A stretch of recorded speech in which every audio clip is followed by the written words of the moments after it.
Olá pessoas, como vocês estão? Tudo bem? Meu nome é Fábio Santos e eu sou o professor de História. E no vídeo de hoje, nessa aula que a gente preparou para vocês, eu vou trazer para vocês esse tema relevante para a gente entender como se constituiu a atual potência mundial, os Estados Unidos. Então hoje a gente vai entender como se deu o processo de construção dessa nação norte-americana. Como é que se construiu essa nação? A gente vai entender um pouquinho, alguns detalhes com relação à construção, agora ficou melhor, né? A construção desse Estado norte-americano. Bom, vamos lá, vamos recapitular só um pouquinho das aulas de independência norte-americana, né?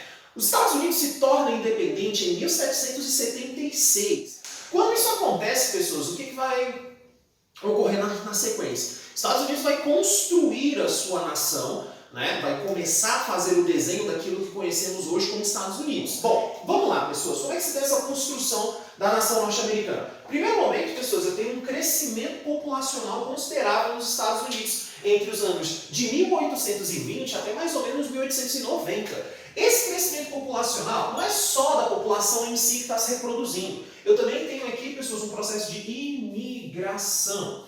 E começa a ficar mais acentuado na segunda metade do século XIX. O que os Estados Unidos perceberam? Bom, vamos lá. Se eu tenho um processo de aumento de população, se eu tenho um processo onde eu tenho mais pessoas, eu preciso de mais território, certo? Dentro desse raciocínio, começa também um processo de expansão territorial, que ficou conhecido por esse nomezinho bonitinho aqui, ó, a chamada Marcha para o Oeste. A Marcha para o Oeste, pessoas, ficou conhecida dessa forma porque os Estados Unidos, quando ganhou a sua independência, as 13 colônias, né, que vão formar o início dos Estados Unidos, elas ficavam na chamada costa leste dos Estados Unidos, que fica de frente para o Oceano Atlântico.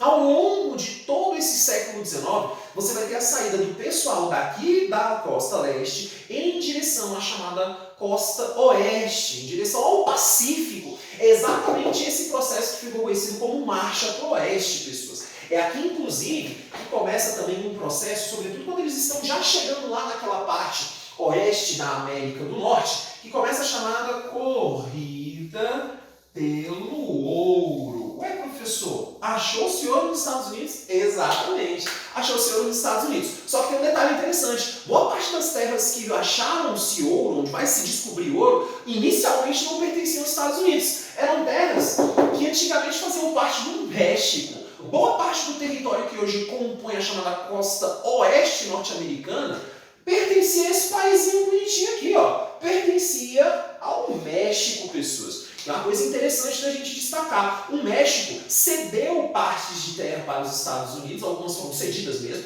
outras foram anexações porque o México não ocupava aquele território e outras também foram fundadas com esse processo de compras de territórios. Até porque o próprio México também já tem saída para os dois lados, né? O México tem o Golfo do México que fica virado para o Oceano Atlântico, né? Que tem aquela que sai para o Oceano Atlântico, e tem do outro lado a costa do Pacífico. Então o México não precisa de tanto território assim, mas os Estados Unidos achavam que precisava também, tanto que saiu ocupando, tomando, comprando. É necessário também destacar que houve compra, certo? E esse aumento territorial fez com que tivesse duas costas, certo?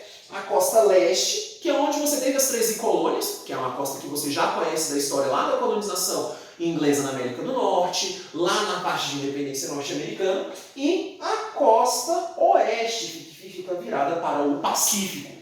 Não foi só o México que cedeu terras ou teve terras compradas, mas o México é o mais destacado porque foi quem mais cedeu terras para os Estados Unidos. Agora um detalhe muito interessante. O que fez com que a nação norte-americana saísse simplesmente comprando terras e aumentando o território? Aquele território ali dos Estados Unidos, onde fica lá grande parte do estado norte-americano, tem cerca de 7 milhões e meio de quilômetros quadrados.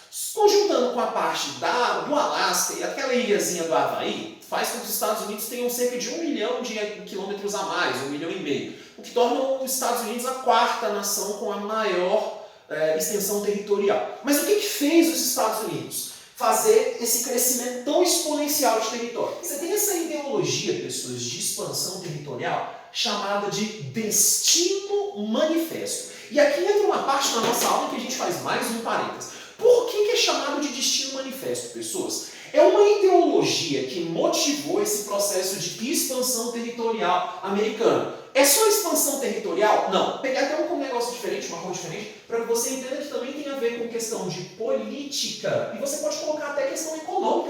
tá, pessoas? Essa ideologia, pessoas, colocasse como se os Estados Unidos fossem, e realmente eles acreditam nisso até hoje, tá, pessoas? O norte-americano, comum, classe média, tipo você, tipo eu, certo? Trabalhador comum, ele acredita que os Estados Unidos foram escolhidos para ser uma nova potência e literalmente ser os novos líderes do mundo. Então, essa ideologia do Destino Manifesto motivou todo esse processo de expansão e motiva até hoje, né, os Estados Unidos acharem que são os verdadeiros líderes mundiais, quase como se fossem enviados por Deus, é quase como se fosse uma doutrina messiânica, de que os Estados Unidos foram predestinados, e esse sucesso nesse processo também foi resultado de uma predestinação. Para você ter uma ideia, essa questão do Destino Manifesto e tudo mais desse processo de expansão territorial fez com que eles acreditassem, inclusive, que pudessem passar por cima das nações indígenas. Só para você ter uma ideia, em 1830 foi aprovada uma lei de remoção indígena, ou seja, era como se literalmente um genocídio indígena estivesse referendado pela Constituição norte-americana. Então, esse Destino Manifesto, essa teoria, essa ideologia foi o que fez com que os Estados Unidos saíssem literalmente conquistando grande parte do que fizeram. E é dentro dessa ideia do Destino Manifesto que a gente já puxa o link com a chamada política externa. Porque a política externa dos Estados Unidos, pessoas, também é motivada por esse Destino Manifesto. E primeiramente, antes dos Estados Unidos intervir lá na Europa ou lá no mundo como um todo, os Estados Unidos vai tentar cuidar do quintal. E qual é o quintal dos Estados Unidos? América Latina. Você provavelmente nas aulas de história do Brasil já ouviu falar nessa chamada doutrina Monroe, que dizia que era a América para os americanos. O intuito parecia com que os Estados Unidos defendessem a soberania das independências aqui nas Américas. No fundo eles queriam isso aqui, ó, intenção de retirar a influência da Europa. Então essa América para os americanos era mais ou menos o seguinte: olha, a América pertence a gente. Quem tem que influenciar aqui somos nós. Até porque os Estados Unidos, pessoas, passavam por um forte desenvolvimento econômico e industrial durante esse período. Esse aqui é um período, pessoas, em que a economia norte-americana simplesmente dispara. E aí, dentro desse cenário, pessoas, nós temos um outro detalhe da política, que é o verdadeiro imperialismo americano aqui na América Latina. É a chamada política do Big Stick. Ou traduzindo para o português, porque em português as coisas ficam sempre um pouquinho melhor, né, pessoas? A política do chamado grande porrete. O que isso significa, pessoas? O presidente Theodore Roosevelt, no final dos anos de 1900, ele foi eleito presidente norte-americano. E ele passa a intervir da forma mais dura possível, que você puder imaginar, na política dos estados vizinhos aqui na América Latina. Então essa é uma política de intimidação às nações da América. E se você for ver as nações hoje ali na América Latina, são nações muito pequenininhas. Então elas não tinham muito como reagir à influência norte-americana. A interferência dos Estados Unidos era mais ou menos na seguinte frase, proferida pelo próprio Theodore Roosevelt em 1901.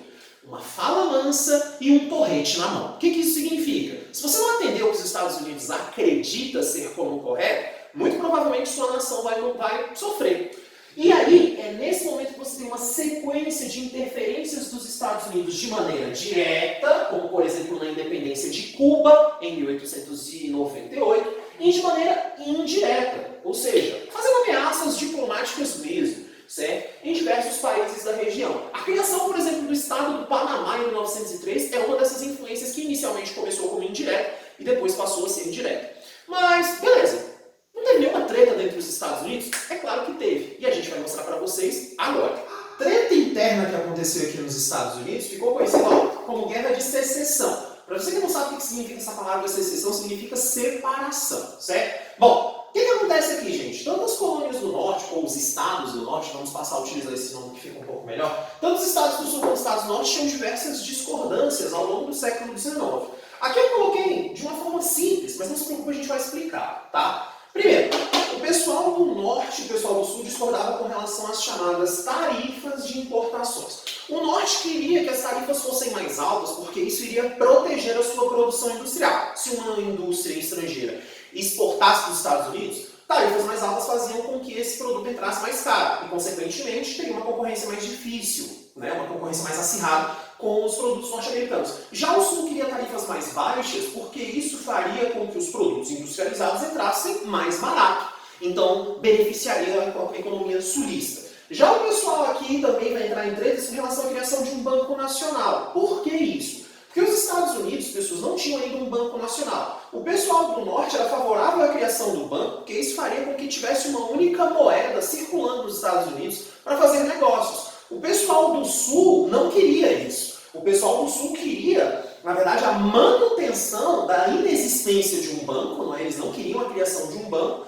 e, consequentemente, poderiam fazer negócios com as moedas que achassem convenientes. Agora, a maior de todas as divergências que existiam entre o sul e o norte está bem aqui, a abolição da escravidão. Naquela época, os Estados Unidos não tinham uma lei nacional com relação à abolição da escravidão. Então, cada estado podia definir quando ia acabar com a escravidão ou não. A grande maioria dos estados do norte já eram estados que não tinham mais escravos. Então o norte era favorável ao fim da escravidão, num aspecto geral. Mas o pessoal do sul era contrário ao fim da escravidão, muito, né? Até porque o sul dependia muito dos seus plantations de algodão, dependiam muito da escravidão, da mão de obra negra ali trabalhando. Agora, o que vai dar o estopim geral da guerra e vai fazer com que o pessoal do sul se separe dos Estados Unidos, e aí começando a guerra, portanto, é em 1860 a eleição deste homem chamado Abraham Lincoln, que detalhe, ele é abolicionista, ele é muito favorável ao fim da escravidão norte-americana.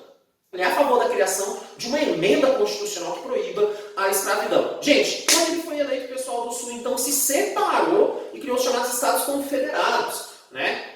Essa separação inicia efetivamente a guerra. Sobre o conflito em si, a gente não precisa saber tanto. O que você precisa saber sobre o conflito, até mesmo para fins de certames, é que você teve uma ampla superioridade no norte. Mas por quê? Porque o norte, pessoas, ele já era muito mais industrializado que o sul. Ele tinha muito mais fábricas do que o sul. O sul era essencialmente agrário. Então o pessoal do norte levou muita vantagem. Em 1865 a guerra acaba. O general Robert Lee é chamado, né, pelo pessoal do norte para assinar a rendição. O general Lee era líder das tropas do sul. E o fim da guerra termina com um saldo, pessoas. Essa guerra interna dos Estados Unidos, a guerra civil norte-americana, ela termina com um saldo de nada menos que 500 mil de mortos. Gente, é muita gente que acabou morrendo, tá? Qual foi o que aconteceu ao longo dessa guerra?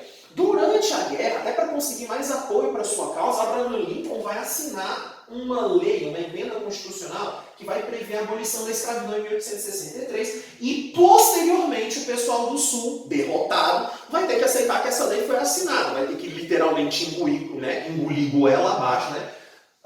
Que a escravidão foi assinada. O problema é, pessoas, a partir de 1870, mesmo com a abolição da escravidão assinada, começam a surgir diversos grupos anti-abolicionistas, e nós podemos até colocar aqui, ó, racistas, como, por exemplo, aquele grupo chamado Ku Klux Klan, que é um grupo assumidamente racista, que todo mundo sabe que existe nos Estados Unidos, não é novidade para ser ninguém, e nunca houve um combate efetivo contra isso. A marca da criação da Ku Klux Klan está bem aqui com o saldo final da guerra. Muita gente no sul, ali dos estados do sul dos Estados Unidos, nunca aceitaram muito bem essa ideia de fim da escravidão, certo? Além disso, pessoas, você tem algumas outras consequências lá dentro dos Estados Unidos. No fundo, a escravidão acabou, mas o racismo nunca acabou. Não que aqui no Brasil também nunca tenha acabado, mas lá nos Estados Unidos é um racismo que não é meramente velado, ele é escancarado e aberto. E isso é um saldo da guerra. O próprio Abraham Lincoln foi morto por pessoas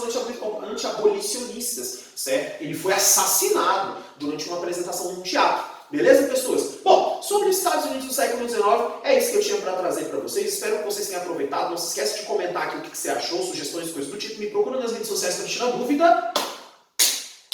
Caiu! Valeu! Quarentena não é férias, viu, gente?